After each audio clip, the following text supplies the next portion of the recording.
The fluorescent lights inside the Riverbend diner flickered with the same exhausted rhythm that seemed to drain every last bit of strength from my body.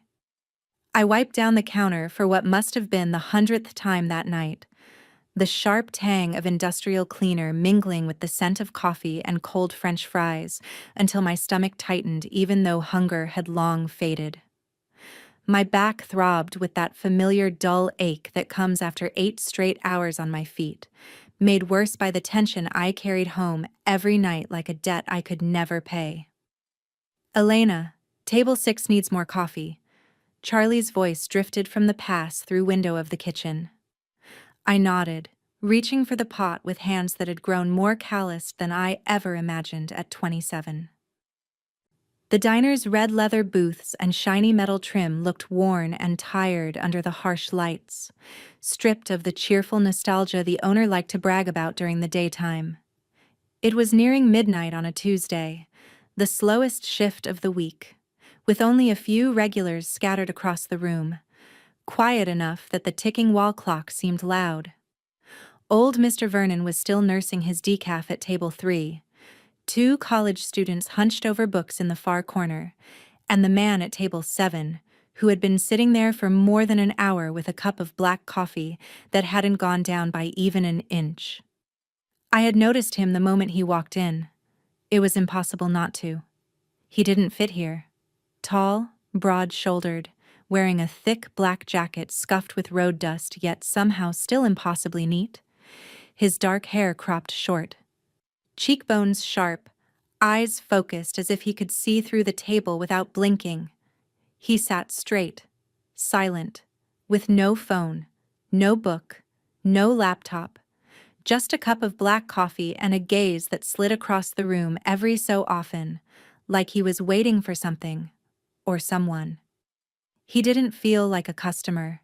He felt like a sign, a warning. Every time I walked past him, even though he said nothing, attention radiated from him tight and coiled, like a violin string pulled so taut that one wrong touch could snap it. I had seen eyes like his before in veterans, in people who had lost everything and feared nothing. But with him, there was something else. A cold, disciplined restraint, as if the storm inside him had been caged for a very long time. When I refilled Mr. Vernon's cup, the man at table 7 let his eyes drift over me. Not threatening, not curious, assessing. And what chilled me was that I didn't know what grade I had just been given. If you're listening to this and something in the story stirs a feeling inside you, take a moment to subscribe to our channel, like and share this video so we can keep bringing you heartfelt stories every day. And if you don't mind, tell me, where are you watching from? Leave a comment below and let us know which corner of the world this story has found its way to. We always treasure your words. I returned to the counter, trying not to glance toward table 7, but even without looking, I felt that gaze like a streak of cold tracing my spine. The pot was nearly empty, so I set it on the burner to warm and stood still for a few seconds, realizing my heart was beating faster than it should. Not from exhaustion, from fear. That feeling, that sense that something was about to happen, as if my body knew before my mind could catch up, rose through me. I was about to ask Charlie if any orders were still pending when my phone vibrated in my apron pocket. I pulled it out, the screen lighting up with the only name I would answer no matter what I was doing. Mia. I slipped to the back corner, away from customers and coworkers, and pressed the phone to my ear. Her voice was a whisper. "Mom, I can't sleep." A blaring TV in the background, the crash of a glass shattering, then a roar. I held my breath. "Travis is home?" I asked, keeping my voice steady while my throat felt scraped raw. "Mm-hmm. He's mad. There's no beer in the fridge. I'm hiding in the closet." I heard her hold her breath after saying it. Even in a whisper, her voice trembled. I closed my eyes, pressing my free hand to my chest as if I could hold my heart in place. "Okay, listen to me," I said softly. I'm going to tell Charlie to watch the diner for 10 minutes, and I'll come home right away. No, don't, she whispered back quickly. I'm okay.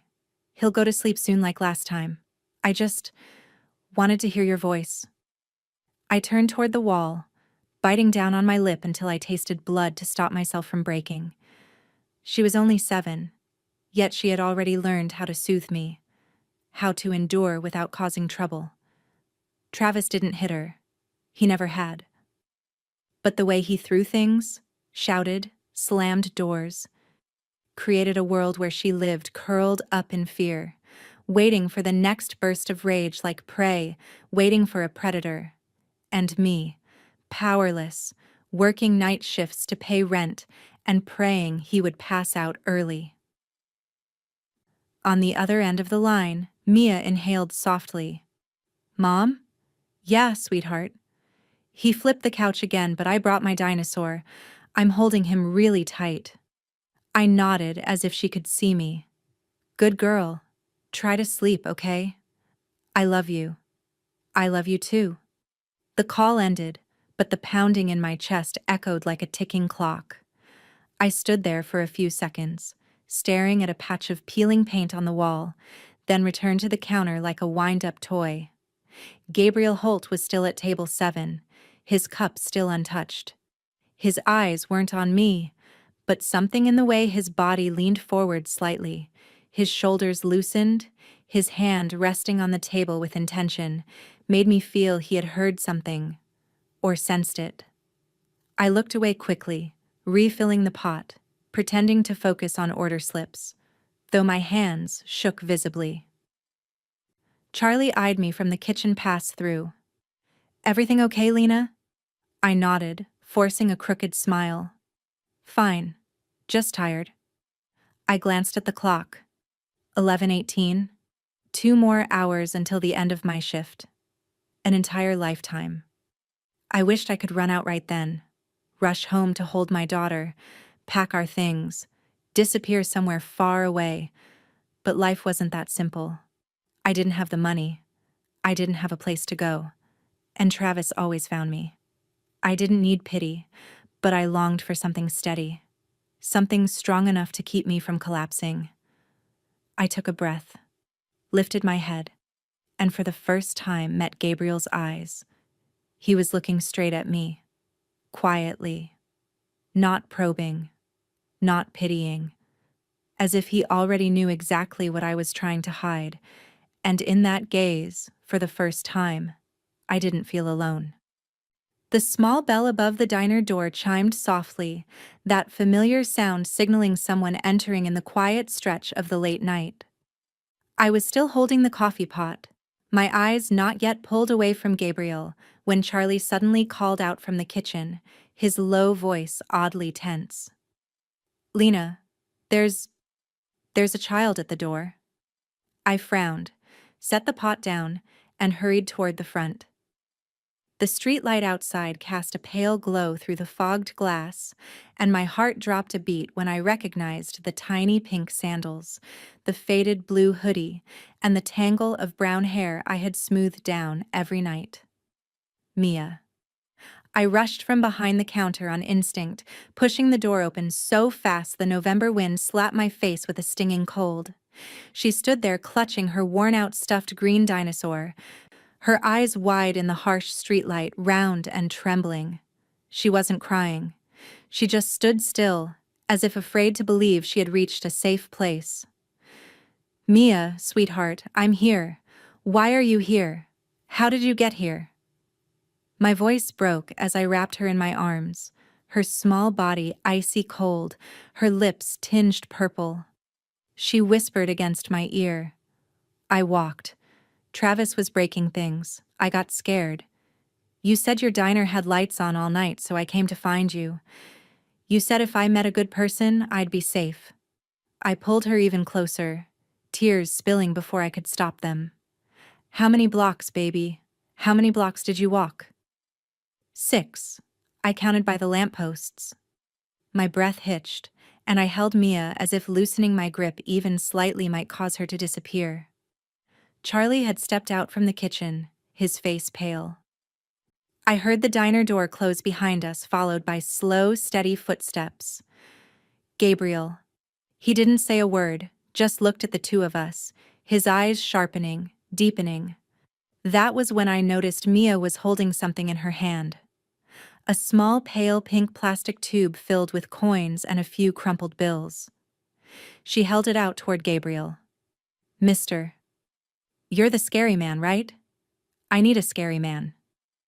Gabriel's brows pulled together, not quite understanding. Mia continued. "I have $3.17. You can have it if you'll be my monster for one night.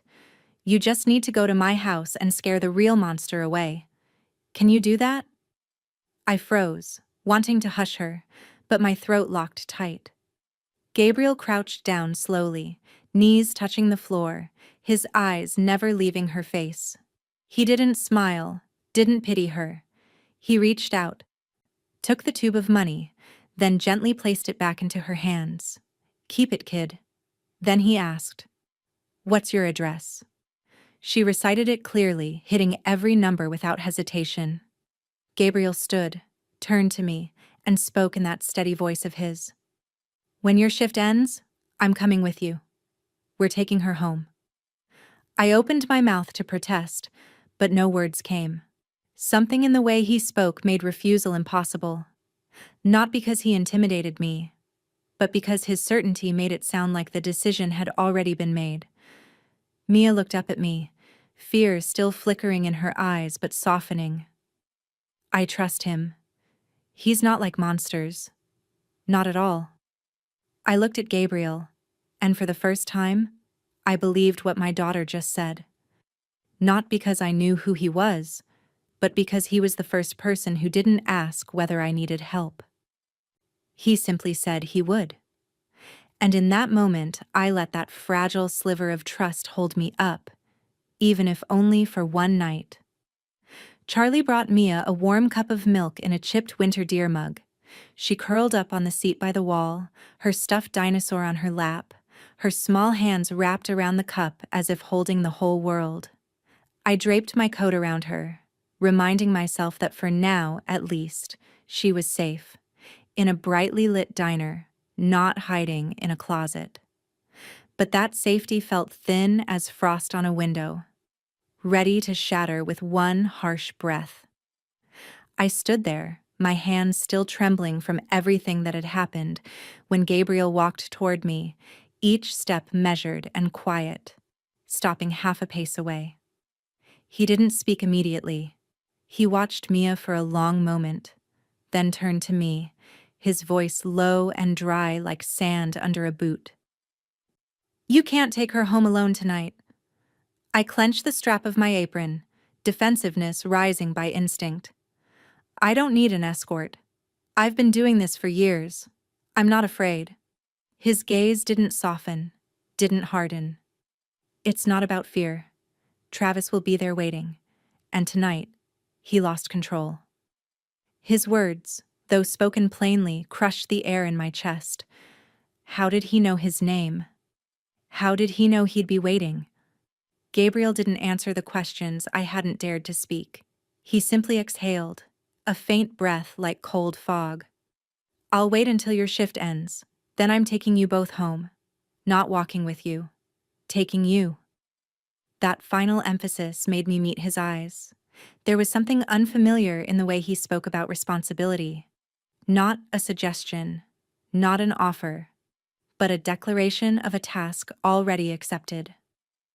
A certainty that left no room for refusal, yet carried no force of coercion. And for some reason, I wasn't afraid. I don't know whether I nodded or simply stood silent long enough for it to count as agreement, but I returned to the counter to finish closing as usual, my mind blank except for the image of Mia curled on the seat and Gabriel standing like a statue beside table 7, unmoving yet ready to act at any moment. My shift ended at 1:15 in the morning. Charlie looked at me, opened his mouth as if to say something, then just patted my shoulder, a quiet understanding. I wrapped Mia in her scarf, lifted her into my arms. She had fallen asleep at some point. still clutching her dinosaur. Gabriel opened the door, holding it with one hand, using the other to open his long coat to shield us from the wind. No one spoke. There was no need. Outside, the cold was sharp enough to cut skin, the wind threading through the empty streets, whistling through the gaps between old buildings. Gabriel hadn't brought a car. He walked. I was startled, worried but didn't dare ask, because his stride was unwavering, purposeful, as if he had already mapped out every step. When I did ask softly, he answered simply, "I don't want Travis seeing a strange car outside your place. It'll make him cautious. I want him off guard." His reasoning sent a chill down my spine, not out of fear, but from the realization that he had thought through dangers I had never even allowed myself to imagine. 6 blocks on foot in the night, Mia in my arms, and Gabriel walking beside us, his eyes sweeping each side of the street, never drifting even for a second. There was something in his presence that felt unfamiliar, not like an ordinary man. No fidgeting, no sighing, no empty reassurances. Just a quiet, steel-like steadiness. When we reached the old apartment building I rented, Gabriel turned to me once more. "You don't need to say anything. You don't owe me thanks. I'm doing this because men like Travis shouldn't be allowed to last too long." As he finished, the dim yellow light from the hallway behind me cast a glow across half of his face. And in that half-lit expression, I saw something difficult to name.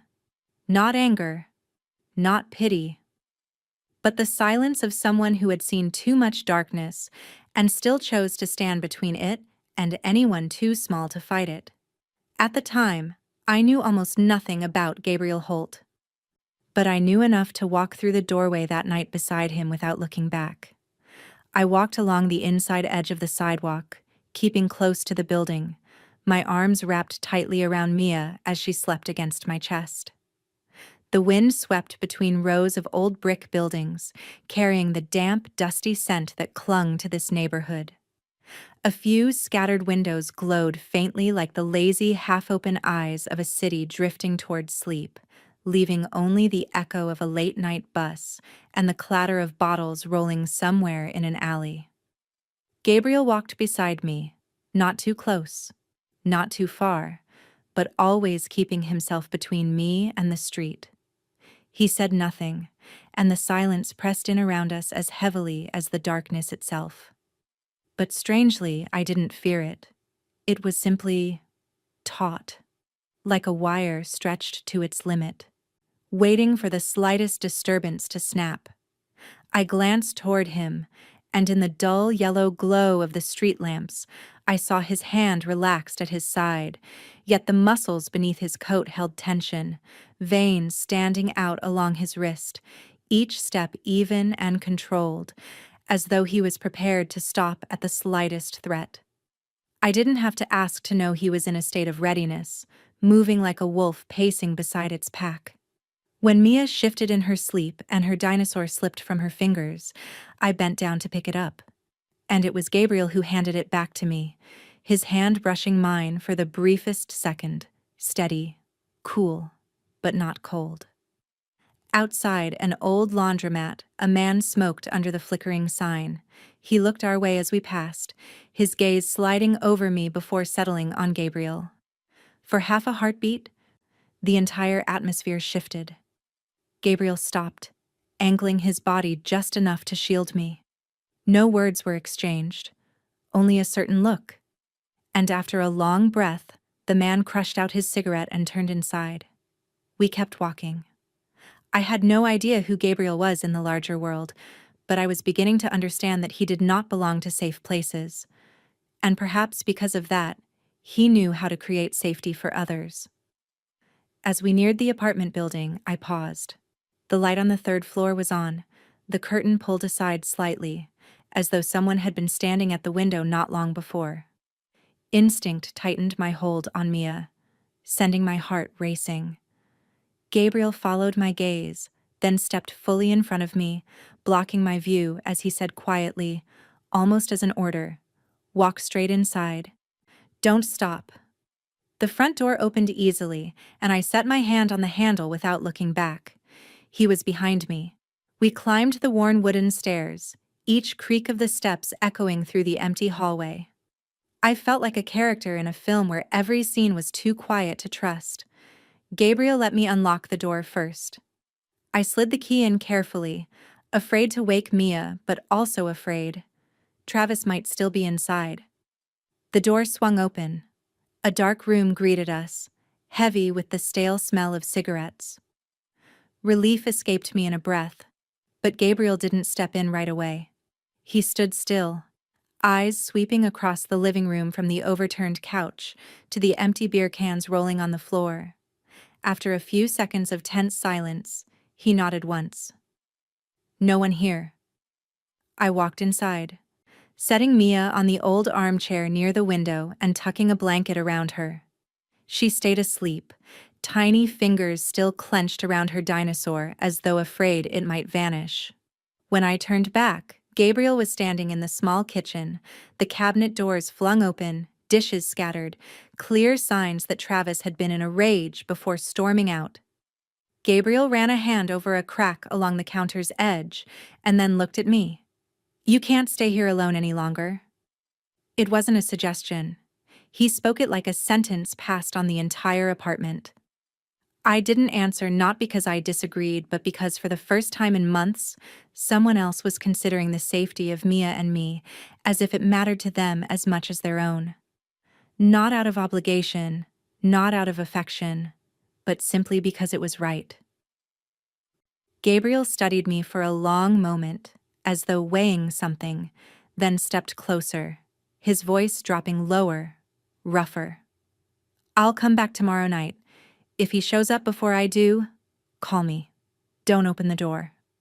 Under the dim kitchen light, his seriousness filled every word, and even though nothing about tomorrow was certain, I believed one thing completely. If he said he would return, he would. I barely slept the entire next day. Every small sound in the hallway jolted me upright. The bedroom window was open a crack for fresh air, but it also meant the noises from the street drifted in like unexpected knocks. Mia slept deeply after I carried her to bed, faint shadows still beneath her eyes, marks from too many nights spent afraid with no one to protect her. I sat by the window, knees pulled to my chest, palms cold. Morning light filtering weakly through the thin curtains and laying pale yellow streaks on the floor like faded memories. Since Gabriel left, I hadn't truly taken a full breath. I didn't know why I trusted him. I didn't know who he was, where he came from, or what he did. All I knew was that he had been there when I needed someone, and he said he would come back. Men had said many things to me before. Very few had ever meant their words. I told myself that if Travis returned, I would lock the door, refuse to let him in, do everything Gabriel instructed. But I knew myself too well. I knew I would tremble when I heard Travis's voice. I knew panic would rise the moment his eyes fixed on me as though I owed him my entire life. Evening fell faster than I expected. The sky turned ash gray, clouds hanging heavy as though on the edge of rain. I made a simple dinner, some slices of bread and canned soup, while Mia colored quietly at the kitchen table. I kept my phone close, Gabriel's number saved under speed dial. Every time footsteps echoed in the hall or someone knocked on a neighbor's door, I held my breath. And then, around 7 in the evening, the knock came. Not a knock. A pounding. 3 heavy blows that struck my chest like a hammer. Mia jerked, her crayon skidding across the page, then looked at me, frightened. I stood, legs nearly giving out. I didn't need the peephole to know who stood outside. Travis. His voice seeped through the wood, rough, soaked in alcohol and rage. "Elena, open the door. You think you can hide forever? Where'd you take my kid? Who are you talking to?" I didn't respond. The phone was in my hand, my thumb hovering over the speed dial button, but I didn't press it. I remembered Gabriel's words. Don't open. Don't answer. only call if it's truly dangerous. But Travis knew I was inside. He could sense it. And my silence enraged him. The pounding turned into kicks. He was trying to break the lock. Mia cried, clinging to my leg, squeezing her dinosaur. I couldn't let her see this. I crouched down and whispered, "Run to the bedroom, lock the door, don't come out until I call you." She hesitated for only a second before running off. I stood in the middle of the living room, phone still clenched in my hand, heart pounding painfully. The lock rattled under another blow. One more hit, and it nearly gave way. Then the door burst open. Travis stood there, hair disheveled, eyes bloodshot, the stench of alcohol hitting me like a slap. He walked in as if he still owned the place. I stepped back. He jabbed a finger toward me. "Who were you talking to last night? There was a man here, wasn't there? Who is he?" I didn't answer. He moved closer, only inches away now. I could smell the cigarettes, the sweat, that familiar sourness that had haunted me for years. I opened my mouth to speak, but before I could, another voice broke through the room, low, cold as stone. "Take your hand down." Travis spun around. Gabriel stood in the doorway. He didn't raise his voice. He didn't threaten. But the way he stood, broad shoulders filling the frame, eyes fixed on Travis like a verdict, froze the entire room. "Who the hell are you?" Travis spat. "What gives you the right to walk in here?" "I'm the person she calls if you come back." And she called. Gabriel stepped forward once. Just once. But it sent Travis stumbling back as if pushed by something invisible. I had never seen Travis afraid. Not once. But now he looked less like a predator and more like a man unraveling, trembling. Gabriel didn't touch him. He didn't need to. He only looked at him and said one final sentence. "If you take one more step into this home, you'll wish you had never been born." Travis glanced at me one last time, then turned and staggered down the hall, his footsteps fading into the silence. Gabriel closed the door, locking it with a firm, steady hand. He didn't look at me, didn't say another word. He simply sat down, as though he had just shut out a nightmare. I stood there, not knowing whether to cry or to thank him. I only knew that someone had saved me, for the first time, and I had no idea what to do with a feeling like that. Gabriel sat motionless on the old chair by the window, his back straight, his hands interlaced and resting in front of him, as if standing guard over a territory he had just finished defending. I leaned against the wall, my breath still uneven, my whole body unsteady. It took several minutes before I could bring myself to walk toward the bedroom door where Mia was hiding behind the lock. I tapped twice and whispered, "It's me, sweetheart. It's safe now." She opened the door, her eyes streaked with dried tears but no longer crying. She simply threw herself into my arms, burying her face in my neck and clinging tight. I carried her out, and Gabriel rose to his feet, stepping aside without looking at me, placing his hand briefly on Mia's shoulder as if to confirm that she truly was safe. I set her down on the couch, tucked the blanket around her, and then turned to Gabriel. "Can you stay for a little while?" I asked softly, barely breathing the words. He nodded. I went to the kitchen, poured 2 glasses of water, then returned. He held his glass, but didn't drink. We sat in silence, the only sounds the ticking of the wall clock and the faint whistle of the wind outside the window. Neither of us spoke until my phone buzzed. It was an unfamiliar number. I hesitated for a moment, then answered. A man's voice came through, cold but not hostile. "This is Officer Webb with the local police. We just received a report from someone named Travis Klein. He came to the station saying he was assaulted by a man at his ex-wife's residence." I said nothing. All I could hear was the blood pounding in my ears. The officer continued. But when patrol arrived, there were no signs of a fight or forced entry. Neighbors confirmed hearing shouting but no violence. Mr. Klein left afterward with no further complaint. Still, we advise you to consider filing for a protective order if this situation continues. Thank you, and have a good night. I hung up and looked at Gabriel. He didn't ask, but I knew he had heard every word. I exhaled slowly, feeling the weight inside me lift for the first time that night. He was gone.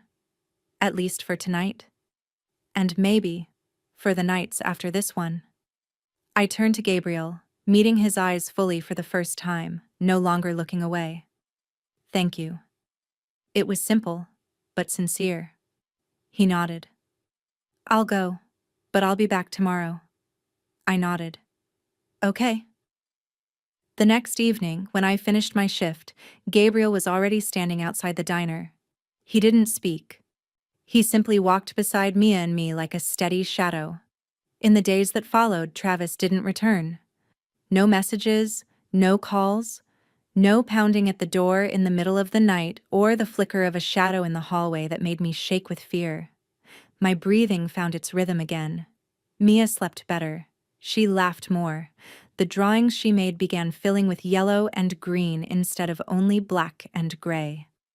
I called the landlord to replace the locks.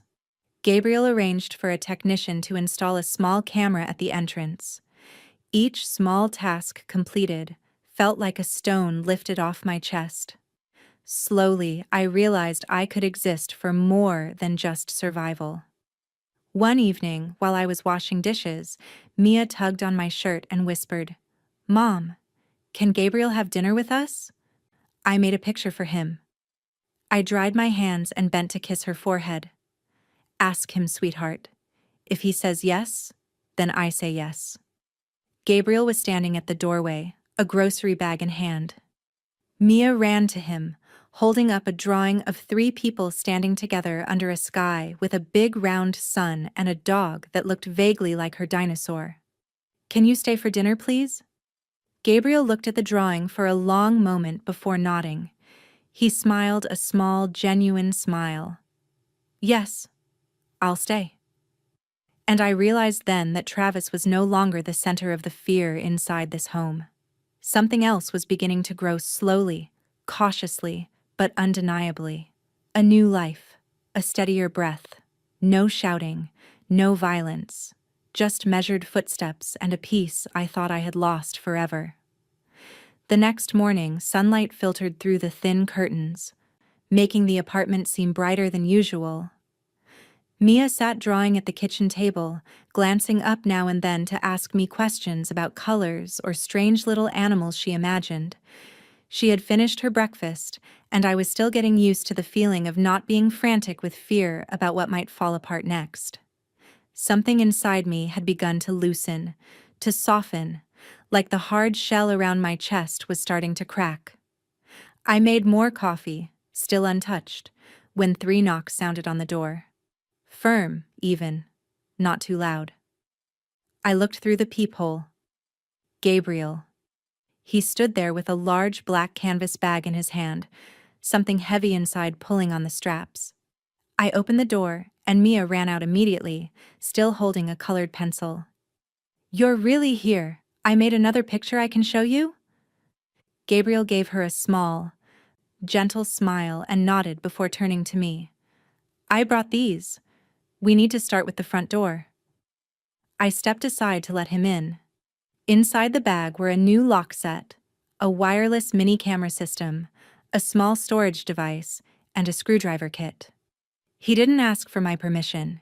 He didn't wait for my approval.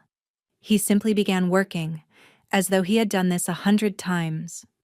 I sat beside Mia, watching her color while glancing toward the door as Gabriel knelt, installing the new lock. He worked in silence, precise, without a single wasted movement. When he removed the old lock, he said only, "This one is cheap and easy to break. I'll replace it with a double lock inside and out with an extra deadbolt." When the cameras were in place, one facing the hallway, another tucked into the corner near the window, I walked over with 2 hot coffees. I didn't know what he liked, so I made it black. No sugar. Gabriel took the cup, thanked me, then pointed at the storage device. I set a simple password. Any motion within 3 feet of the door will record a 15-second clip. I'll add the app to your phone. If anything happens, just open it. I nodded and followed his instructions on my phone.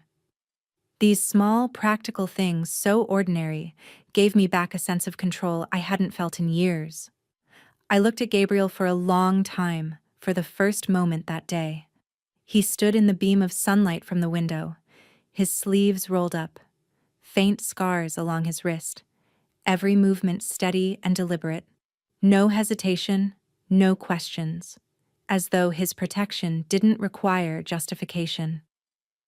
Before I could say anything, Mia tugged on his sleeve, holding up her newest drawing.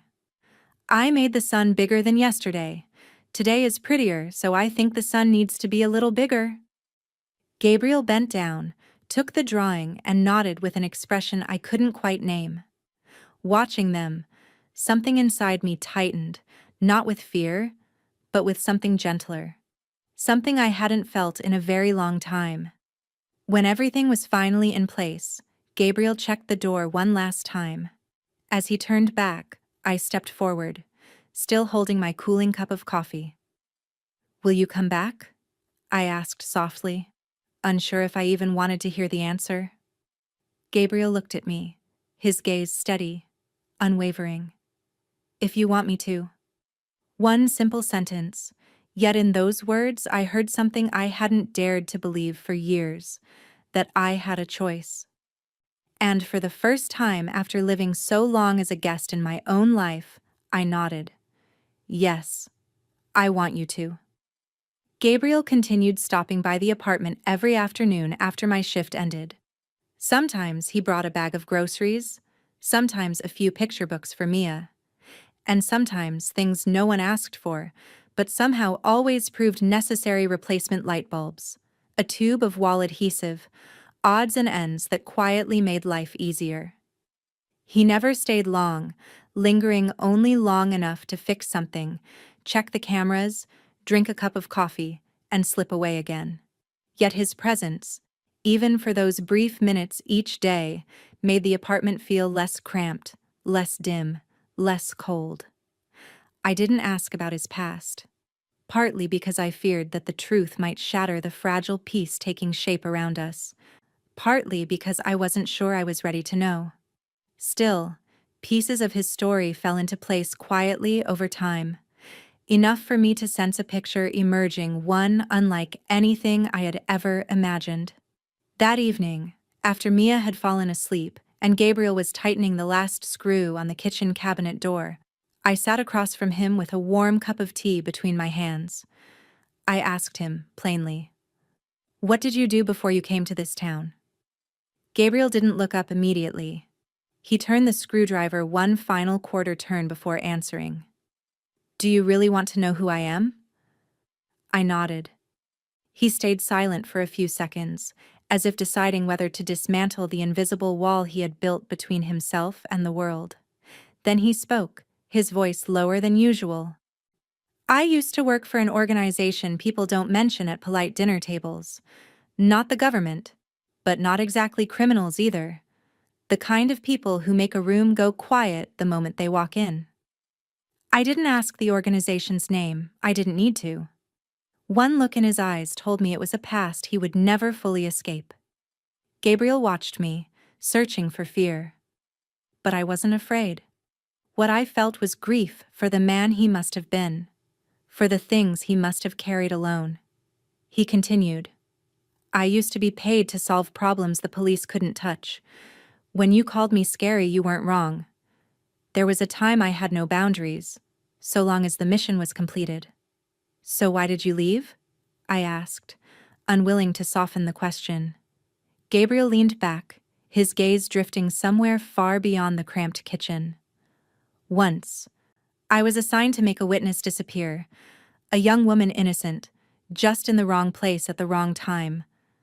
I saw her before I acted, saw the fear in her eyes, and I couldn't do it." He paused. "I quit that night." "Did she live?" He nodded. "I got her out, gave her a new name, sent her to Canada." I still send her money every month. She's safe. I let out a slow breath. You were never a bad man. Gabriel shook his head.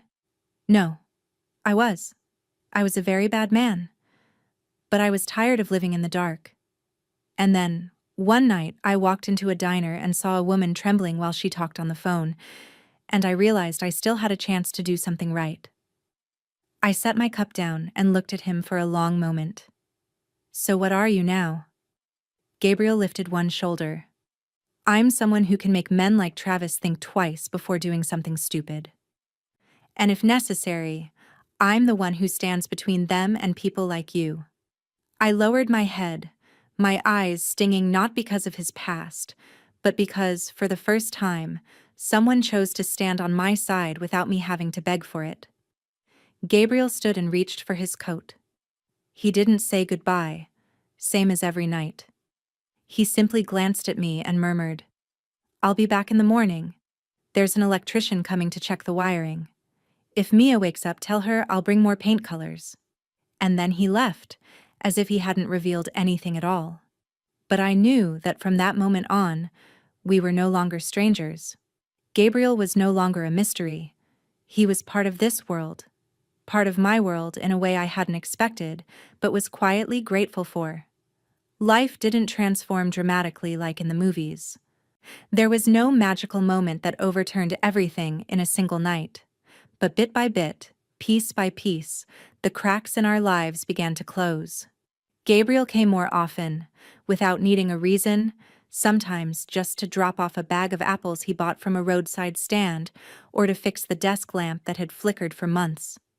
Mia grew used to having this unfamiliar man around, but what surprised me was how easily she opened her heart to him, something I didn't think she would ever do again. One Sunday morning, while I made coffee and prepared breakfast, Mia ran out of her room wearing mismatched slippers, clutching a picture book. Mom, I want to read this with Gabriel. He understands my dinosaur voice. She said it so confidently, as if it were a given that he was right outside. And he was. Gabriel stood in the hallway with 2 warm waffles still steaming in one hand and coffee in the other, ready to knock. When Mia ran to him and wrapped her arms around his leg, he stiffened for a moment, then set everything down, crouched to her level, and said, You have a dinosaur voice? Then I need to learn dinosaur. They sat right there in the narrow hallway, reading a ridiculous book filled with nonsense words Mia made up herself. I stood in the doorway, coffee pot in hand, my chest tightening with a feeling I hadn't felt in a very long time. Gentleness, steadiness. No more jolting awake at midnight because of footsteps in the hall. No more pretending to sleep deeply so Travis wouldn't explode. My small apartment, once merely a shelter, began to smell like a home. I hung framed pictures again, photos I had taken down before out of fear they might be smashed. I bought a few plants for the windowsill, something I'd never believed I could keep alive. Mia changed even more. She sang more often, sometimes pretending to teach her stuffed animals, imitating my voice or Charlie's from the diner. She slept through the night without screaming or curling into a ball at the sound of distant shouting downstairs. One afternoon, I found her sitting alone in her room, quietly coloring a picture of a house with 3 people and a cat. The house no longer leaned sideways. The sky was no longer gray. Every face had eyes and bright, smiling mouths. I sat beside her and whispered, Who are these people? Without looking up, she said softly, It's our home. You, me, and Gabriel. And the green one is Dino, that's the name of my dinosaur. He likes it here too. I squeezed her shoulder, swallowing the rush of emotion that threatened to spill over. I didn't want to ruin her moment. I hadn't called anyone family since my parents died, and I didn't know what to call Gabriel in this picture of ours. But one thing was certain. He had become a piece of our life we couldn't go without. One evening, as I washed dishes, Mia ran out proudly announcing, Mom, I'm not scared of the monster under the bed anymore. I think Gabriel scared it away. I put Dino under there so if it comes back, Dino will roar and call him. I turned and caught Gabriel watching her from across the room, a faint smile tugging at his lips, a smile I had never seen before. Not a guarded smile, not a smile hiding a shadow, but a smile of someone who no longer needed to defend himself from the world. I didn't know how far Gabriel's past extended, or how much of it still followed him, but his present was quietly weaving itself into our days in a way that felt real and warm and required no explanation. And just like that, between slices of toast, dinosaur stories, and the small bursts of laughter filling our mornings, the past began to fade, and the future, though still distant, began taking shape, gaining color, gaining sound. I had never prepared a real dinner for 3 people before. During the years with Travis, meals were nothing more than instant noodles, canned soup, or anything that could quiet hunger before one of his senseless outbursts erupted. After he left, I slowly relearned how to cook not just to survive, but to remember what a peaceful day tasted like. But tonight was different. Tonight, I was cooking not only for myself and Mia, but for Gabriel as well. When he said he would come by later, Mia practically jumped with the joy of someone being told a holiday had arrived early. She chose the blue tablecloth we bought at the weekend fair, arranged 3 place settings, and even put her dinosaur on the 4th chair. "Mom," she said with full seriousness, "if Gabriel guards the door, Dino will guard the table." I laughed as I sliced carrots, listening to her chatter to her stuffed animals, feeling my heart lighter than it had been in years, as if no shadow had ever followed me home. When Gabriel arrived, he wore a simple gray shirt, his hair still damp as if he had just washed it. I didn't know why my heartbeat quickened, but I hurried to invite him in, hiding my fluster by fussing with the stew simmering on the stove. The scent of beef, onions, and herbs drifted warmly through the little kitchen. Gabriel helped me bring bowls to the table, saying little, but every gesture was steady and unhurried, like everything he did. Mia sat in the middle, excited as if this were a celebration. She rambled about art class, a new friend named Casey, and how the monster in her closet had decided to become friends with Dino because it was afraid of Gabriel. He listened, nodding at just the right moments, occasionally asking a question that made her talk even more. And I simply watched, as if looking at a painting I never believed I would one day live inside. When Gabriel served Mia a second helping, I noticed a streak of blue on his sleeve, the color of the markers Mia often used, and I realized she had already begun to leave her small, tender marks on him. Dinner unfolded in the warm yellow glow of the overhead bulb, with the clink of silverware, Mia's giggles, and silences that were no longer uneasy, but gently comforting. After we finished, Gabriel stood to wash the dishes with me. I didn't ask. He simply stepped into the kitchen, rolled up his sleeves, and asked where I kept the sponge. I handed it to him, my fingertips brushing his wrist, startled by the mix of cool dishwater and the warmth of his skin.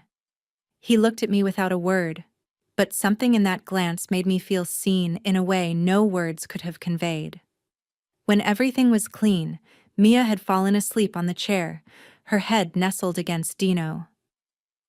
I carried her to bed, tucked her in, and returned to the living room. Gabriel was still there, not leaving immediately like he always did.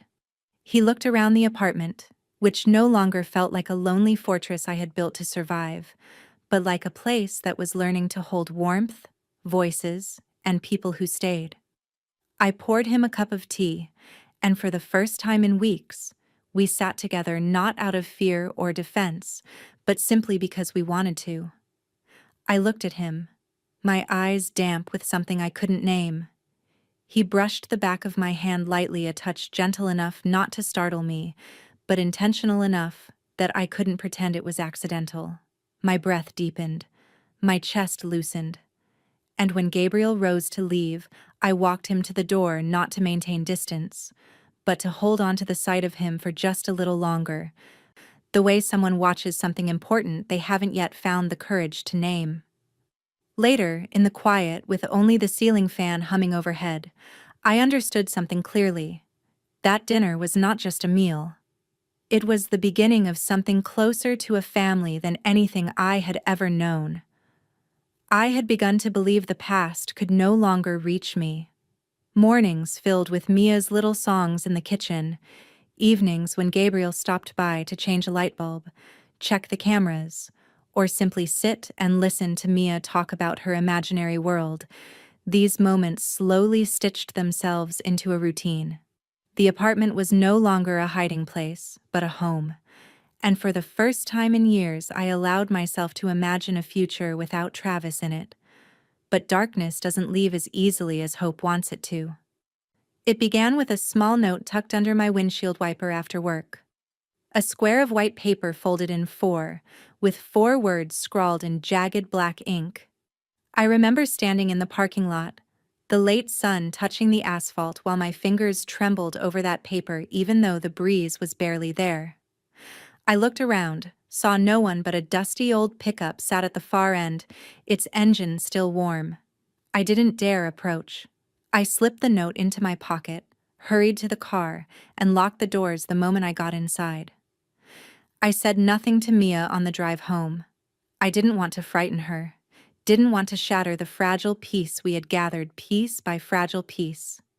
But that night, after Mia fell asleep, I sat awake with the note in my hands, reading those words again and again. The handwriting was Travis's. I would know the cut of those letters anywhere they slashed straight into memory. He was watching. He was near. Not breaking down doors, not calling, not pounding at night. Just reminding me, quietly, that he had not disappeared. I didn't call the police. There was no proof, just a piece of paper. And because I knew Travis, he didn't act recklessly. He wanted me afraid, wanted me waiting, wanted my steps to echo with doubt like a shadow trailing my heels. The next morning, Gabriel sensed something wrong the moment he walked in. He didn't ask immediately, he just observed.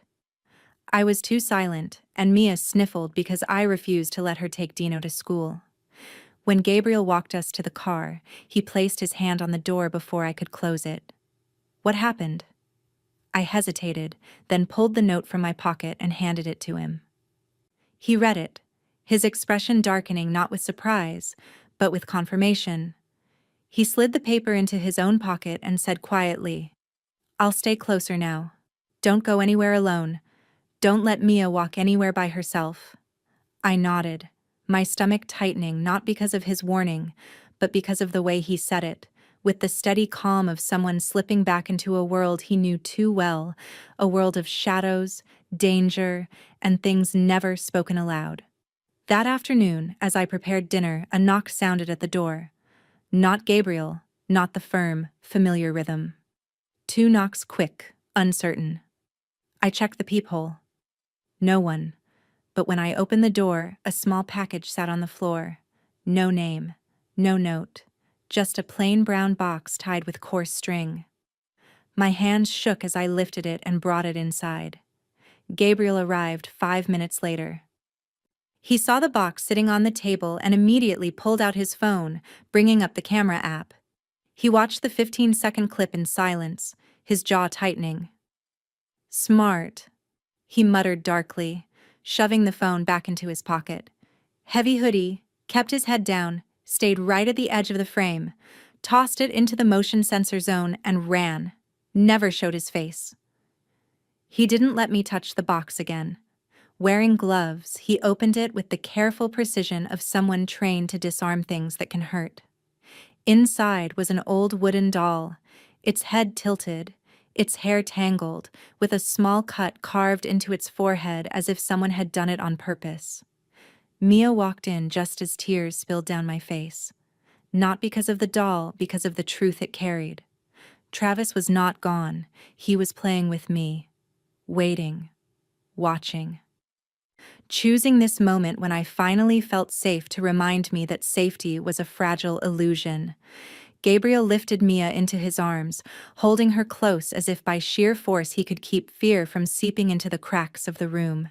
He looked at me, and there was no quiet steadiness in his eyes this time, only something deeper, darker.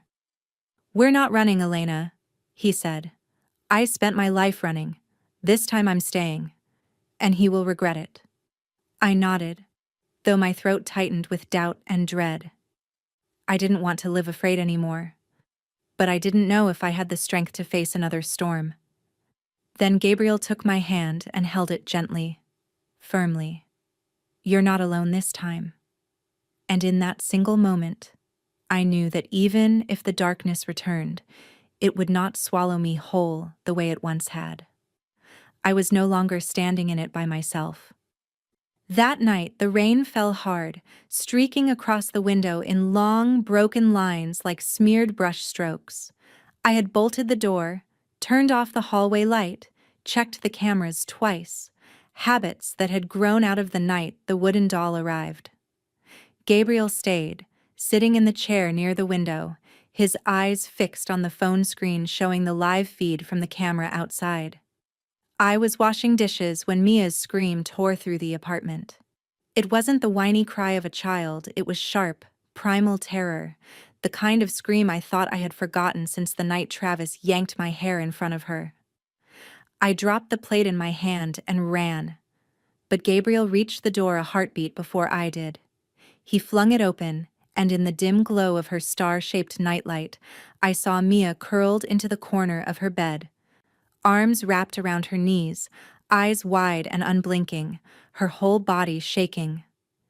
Gabriel didn't ask questions, didn't panic.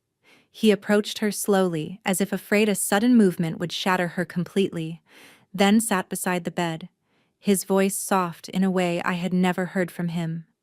"It's me, sweetheart. You're safe. Nothing is here. No one is here." He lifted both hands slowly, openly not touching her yet, only showing her that he carried nothing that could hurt. Mia sobbed, her voice broken and incoherent. It's in the closet. Mommy, I saw its eyes." Gabriel turned his head, signaling to me with just a look. I opened the closet, finding only old coats and a box of toys. I knelt, checked every corner. "There's nothing here, baby. Just your toys." But she didn't hear me. She was trapped inside her fear, as though some shadow of Travis had slipped out through a crack in her dreams. Gabriel glanced around the room, then stood suddenly and stepped out. I followed him, but he returned almost instantly, holding the oversized gray hoodie Mia had borrowed from him once when she pretended to be a superhero. He knelt again, his voice barely louder than the rain tapping against the window. "Remember your superhero cape? If you wear it, every monster has to run away. You remember that, right?" Mia lifted her tearful eyes, recognizing something familiar, something safe. Gabriel draped the hoodie over her shoulders, zipped it up gently, then placed his hand on her head. "There, armor on. Nothing can hurt you now." She inhaled shakily, then leaned forward, burying her face in his chest as if it were the only safe place left in the world. Gabriel didn't say another word. He simply held her one arm around her small back, the other gripping the hoodie's collar, as if he could shield her body with his own. I stood in the doorway, throat tight, watching them as the truth settled quietly over me. He was no longer the stranger who came by to help, no longer just the man with the mysterious past. He had become something in my daughter's heart, a steady point she had never known since the day she was born. When Mia fell asleep against him, her breathing soft and even like a door finally closing after a storm, Gabriel stayed perfectly still, not shifting even once. I fetched a light blanket and draped it over them, then sat beside them in silence. Outside, the rain tapped gently on the roof. Inside, I felt something warm threading through every cold place in me. I didn't know what Travis was still capable of, But I knew one thing with absolute clarity. Mia did not have to face her monsters alone anymore. She had Gabriel, and so did I. Gabriel stayed until Mia was fully asleep, her head resting on his shoulder, her breath rising and falling like a small tide. I rose first, fetched a pillow, and lifted her from his arms, laying her gently onto the bed.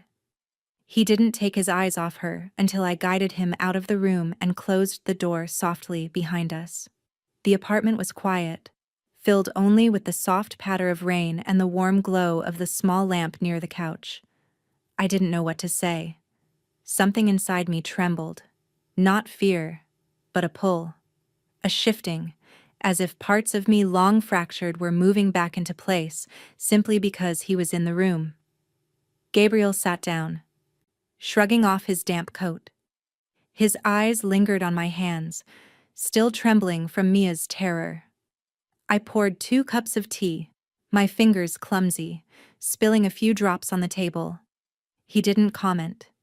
He only watched, not with judgment but with a patience so unfamiliar it almost hurt to be seen by it.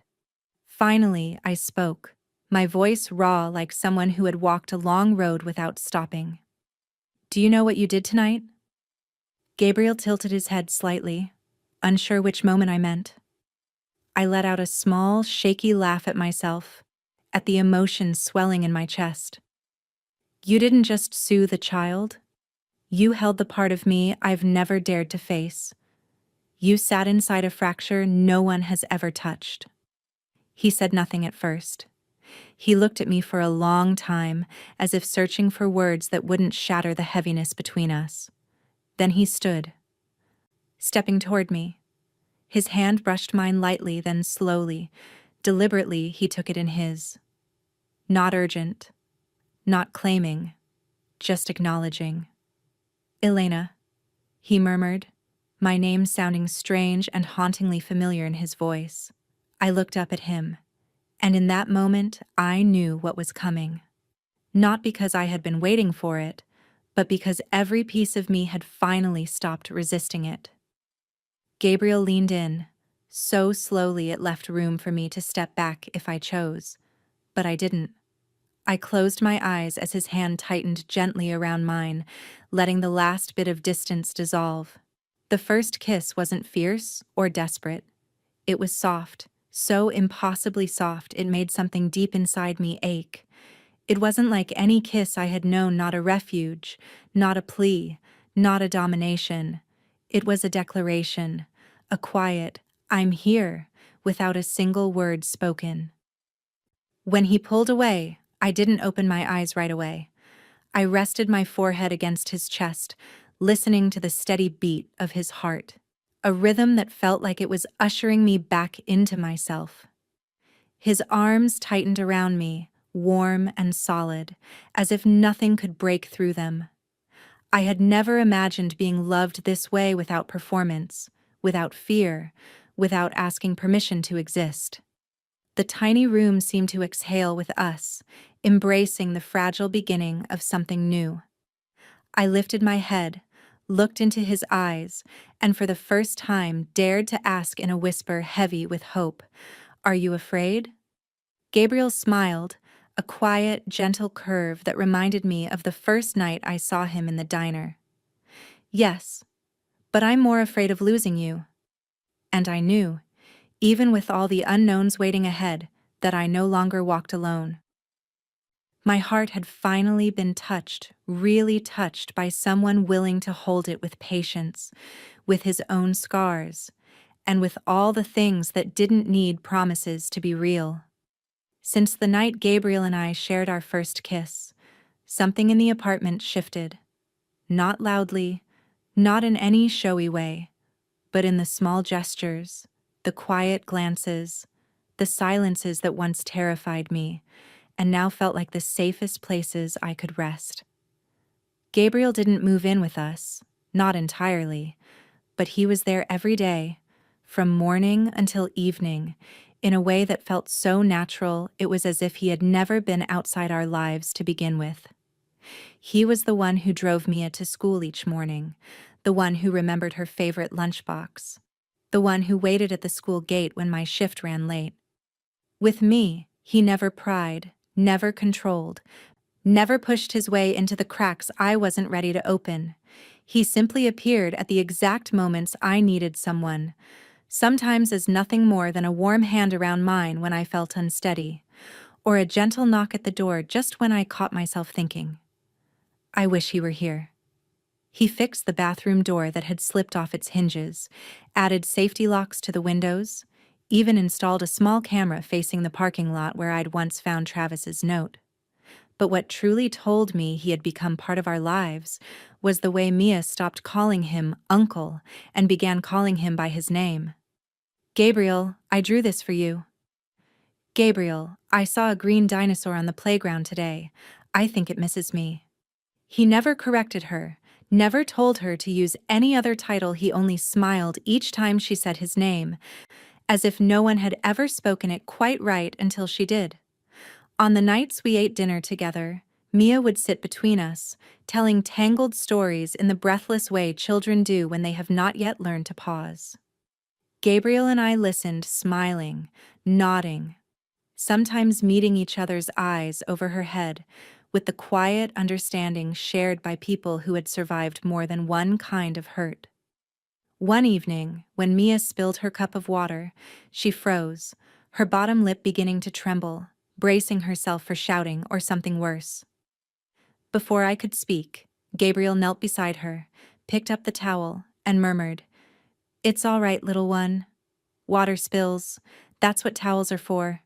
You're dry and safe. That's what matters." Mia looked up at him as if she were learning the meaning of the word adult for the very first time. And I grew used to a man stepping into my kitchen each morning to brew coffee, knowing I liked it weak with 2 cubes of sugar. I grew used to someone checking the window locks before I even had to ask, used to his voice reading to Mia while I folded laundry, used to the smell of soap on the shirts he left draped over the living room chair. More than anything, I grew used to not being strong alone. Gabriel didn't erase the past or mend every wound. He simply stood beside it with me, helped me fold it up, look at it directly, and then set it gently down. One afternoon, when I got off work early and went to pick up Mia, I found her on a bench near the playground sitting quietly beside Gabriel. Neither of them was talking. They were just watching the other children play. He didn't see me right away, but Mia's smile did. I stopped for a moment, letting myself watch. She leaned her head on his shoulder and he ran a hand through her hair, soft as a fingertip brushing a petal. I don't know if there's a clearer definition of a father than that moment, but I knew I was looking at one. I walked toward them. Gabriel lifted his head when I came close, offering a smile that didn't need words. Warmth alone spoke for him. Mia ran to me, wrapping herself around my leg, cheerfully explaining that she had painted with real watercolors today instead of pencils, and Gabriel had brought her apple-flavored snacks. I hugged her tightly, then looked at Gabriel, seeing him watch us with that quiet tenderness, not claiming, not demanding, only receiving. In his eyes, I wasn't the broken woman my past had carved me into. I was someone rebuilding her life, piece by piece, and he was the steady presence waiting patiently beside me in case I needed a hand to brace myself. And I understood then. Family isn't something built from blood. It's the place where you can show up as yourself. The place where the people who stay do so not out of obligation, but out of love. And Gabriel, without question, had become our home. We lived in that peace long enough for me to believe the past had finally retreated. But Travis was not a man who disappeared forever. He returned not with a threatening phone call, not with shadowy intimidation, but with something far colder, something legal. One afternoon, while I was picking Mia up from school, the office administrator asked me to step inside. She handed me a yellow envelope stamped with legal markings.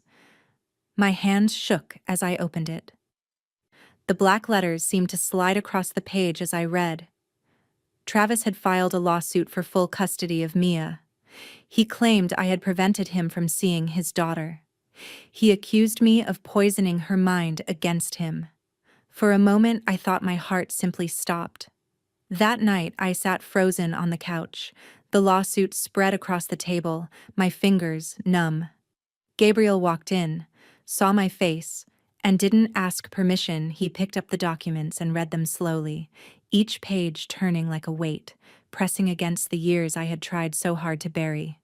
When he finished, he placed his hand on my knee and tightened his grip. "He's wrong if he thinks this is a one-sided battle." I looked at him, trying to find the steadiness he always carried, but inside me the old panic churned like a rising tide. "I can't let him near her again, Gabriel. I can't." Gabriel nodded, eyes still lowered over the paperwork. "Then we will fight. This time, with the law." What followed was chaos paperwork, lawyers, testimony, meetings with state-appointed officers. I had to prove Travis was a danger, that he had been violent, that his absence from Mia's life wasn't because I shut him out, but because he never wanted to show up. Gabriel collected evidence calling in favors from people I never asked about. He didn't tell me details. He simply told me to focus on Mia, on the truth, and leave the rest to him. I thought I had been strong. But sitting in the lawyer's office, answering questions that dug deep into wounds I had forgotten how to speak of, I realized how unhealed I still was. I had to recount every blow, every night locked outside the apartment, every bruise I covered with discount makeup. I had to explain Mia's terror, how she cried at the sound of men shouting on television, how she crawled under the table when someone knocked too loudly. Every word felt like peeling scar tissue away with bare hands, but I couldn't stay silent. If I didn't speak, Travis would tear back into her life like a storm, destroying everything we had started to build. Gabriel attended every meeting with me. He sat beside me, silent, solid, a wall of protection I had never known. When my voice faltered, when my throat closed around the memories, he rested his hand on my back just enough to remind me I wasn't alone. Travis fought dirty. He hired his own lawyer, painted himself as a wronged father trying to repent. He demanded visitation rights supervised by the court.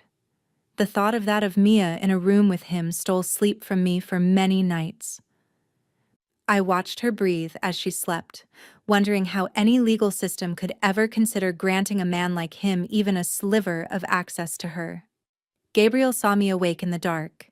He didn't offer pretty promises, only wrapped his arms around me and let me cry against his chest, as though the fear I carried could finally spill somewhere safe.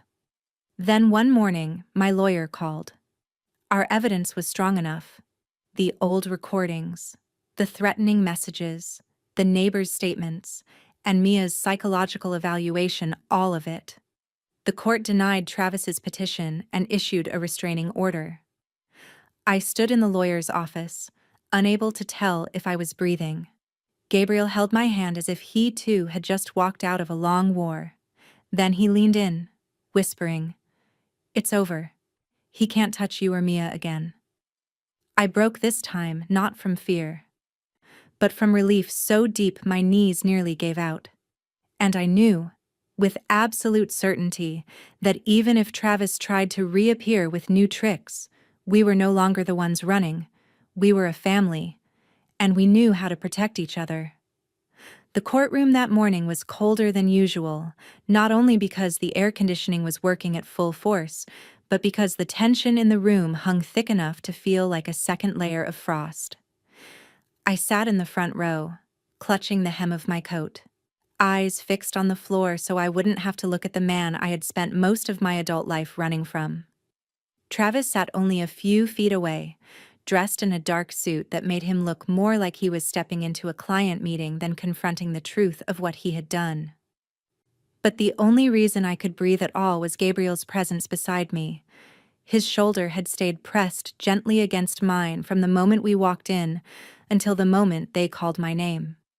My lawyer had told me I would not need to recount every detail of the past, only enough to show why Travis should not have access to Mia. But deep down, I knew I had to do more. I was no longer the woman cowering in a kitchen corner. I was Mia's mother. When they called me, I rose and walked to the witness stand as the clerk announced my name. My heart pounded, but my steps did not falter. I looked at the judge, then at my lawyer, before I began. My voice trembled at first, but within a few sentences it steadied firm, shaped by the years I had held these truths in silence. I spoke about Travis's unpredictable rage. The nights Mia and I slept in the bathroom because it was the only place with a lock he couldn't break.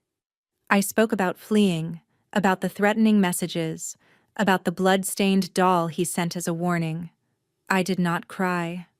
I did not allow my tears to blur what needed to be said. I let the truth stand upright, the way I stood. When Travis's lawyer objected, arguing that my words were only one side, Gabriel was called as the second witness. He stood, walked to the stand with the slow, steady stride of a man who understood exactly what was at stake. He wore a white shirt, a pale gray tie, his expression solemn but warm. When asked about his relationship to me, Gabriel didn't hesitate. He stated plainly that he was my partner, that he had helped care for Mia for many months, that he had witnessed every fear we had carried and never once stepped away. When the opposing lawyer scoffed, pointing out that Gabriel had no biological connection to Mia and therefore no right to interfere in someone else's family, Gabriel looked straight at him and spoke with a voice that filled the silent room. Blood is not the only thing that makes a family. I am there every day. I listen to her talk about her nightmares. I hold her hand at the doctor's office. I taught her how to tie her shoes. And if anyone threatens Mia, I will do everything within the law to prevent that harm. In that moment, I saw the judge lift her head. She watched Gabriel for a long second, then turned her gaze to me as if she were weighing something beyond testimony. A presence. A promise. When the court recessed so the judge could review the evidence, I sat again, my hands clasped tightly together. Gabriel placed his hand over mine, warm, steady, silent. When the judge returned, she ruled to deny Travis's petition for custody. She stated clearly that the evidence and testimony made it plain that granting him access would not benefit the child, and that Mia's current stability was something the court intended to protect. I didn't hear the rest. The pounding in my chest drowned everything else out. Travis slammed the table, cursed under his breath. His lawyer had to drag him out of the room. I didn't look at him. I didn't need to anymore. When I turned, Gabriel was already watching me, his deep brown eyes reflecting a pride that said more than any words. I leaned into his shoulder not from exhaustion, but because for the first time I felt completely safe. Not just for myself, for Mia.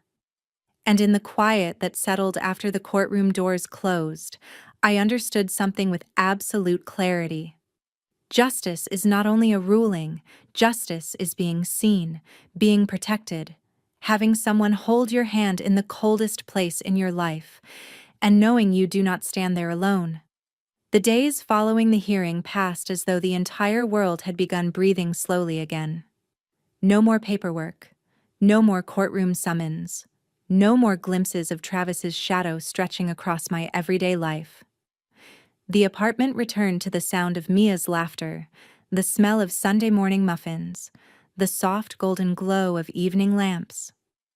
Gabriel still came over as he always had, but something had shifted not in him, but in me. I realized I was no longer waiting for the storm to return, no longer flinching at the quiet. I lived in it, welcomed it, as if this peace was something I had been meant to have long before I ever believed I deserved it. One cold March evening, after a few unusually warm days, Gabriel and I sat on the balcony wrapped in a thin blanket, cups of hot cocoa in our hands. Mia was asleep, her bedroom door cracked open just enough to let a sliver of moon-shaped lamplight spill into the hall. Gabriel didn't speak for a long time. He simply stared at the sky, sprinkled with faint stars, his shoulder warm against mine. Sometimes, peace doesn't need words, just someone who stays. He squeezed my hand gently.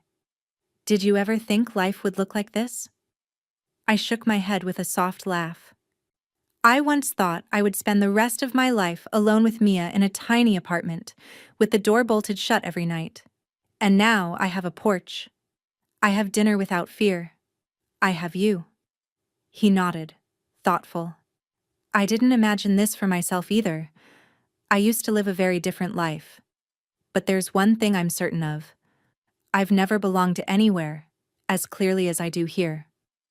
He turned toward me then, took both my hands, his eyes warm beneath the glow from inside the apartment.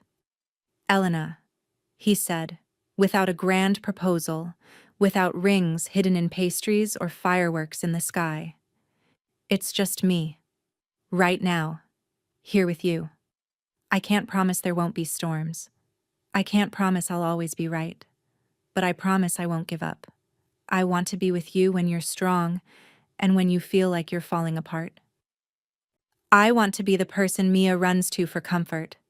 And I want to build a home with you, not of bricks, but of trust, patience, and love. He leaned his forehead to mine, whispering, "Please, let me stay. Let me be family." I didn't answer immediately. I looked into those eyes where I had seen both hurt and resilience. I thought of every time he stood between me and fear, every gentle touch on my back when my breath shook, every moment he lifted Mia high enough to make her laugh. Every night he listened to the pieces of my past I had never told anyone. Then I smiled, tears forming from joy so sudden it felt fragile.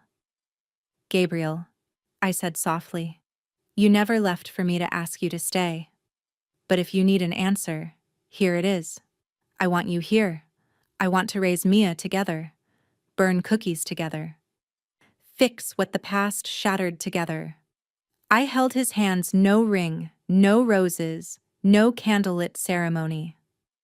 Only us, two people who once believed we were broken beyond repair, sitting on a small balcony and choosing each other fully. Gabriel pulled me into his arms, holding me as if everything he had carried for years had finally eased. On that small balcony, with only the faint shimmer of city lights below, we leaned into each other knowing that for the first time in many, many years, life had finally softened. Not because it was perfect, but because we had found the courage to stay, to love, and to call each other family. Spring arrived early that year, as if the world itself wanted to take part in the gentle shifts happening inside our small apartment. The trees in the park began to bud, sunlight stretched across the doorstep each morning. And Mia ran through the rooms with an energy I had never seen in her before. Gabriel officially moved in with us on a bright Saturday morning, carrying exactly 3 boxes and an old bookshelf he said was the only piece of his past he wanted to keep. Our life slowly settled into its new rhythm: 3-person breakfasts, quiet evenings reading to Mia, and longer embraces each time one of us stepped out the door. Gabriel didn't try to replace anyone. He simply existed here, quietly, solidly, as if he had always belonged. He taught Mia how to arrange flowers on the weekends, helped me fix the squeaky kitchen cabinet door, and was always the first to wash the dishes after dinner. We didn't talk much about the past. Our present had grown warm enough to soothe the wounds that once made our hearts bleed. And then, one afternoon, while I was mopping the floor and Gabriel was installing a new star-shaped nightlight in Mia's room, she came running out, wrapped her arms around him, and shouted in a voice so pure and innocent it made me freeze where I stood. "Dad, I found my dinosaur. It was under my pillow. Maybe it got cold last night." Gabriel froze for a single heartbeat. Then he bent down, pulled Mia into his arms and held her close, saying nothing, as if he feared speaking might break the moment. I stood there, mop in hand, tears slipping down my cheeks before I even realized. No one had told Mia to call him that. No one hinted. No one planned it. No one rehearsed the moment. It arrived naturally, like a sign that everything we had been building had finally rooted itself in her small, tender heart. And I knew, from that moment on, Mia would never feel like she was missing someone. She had found the person her little heart could call by the most sacred word of all. Family does not always begin with a wedding, or a shared bloodline, or a photograph hung on the wall. Family is someone who sits beside you on your worst night.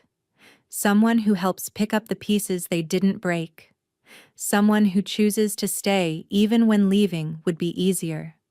The story of me, of Gabriel, and of Mia is a long journey from hurt to healing, from fear to courage, from loneliness to belonging.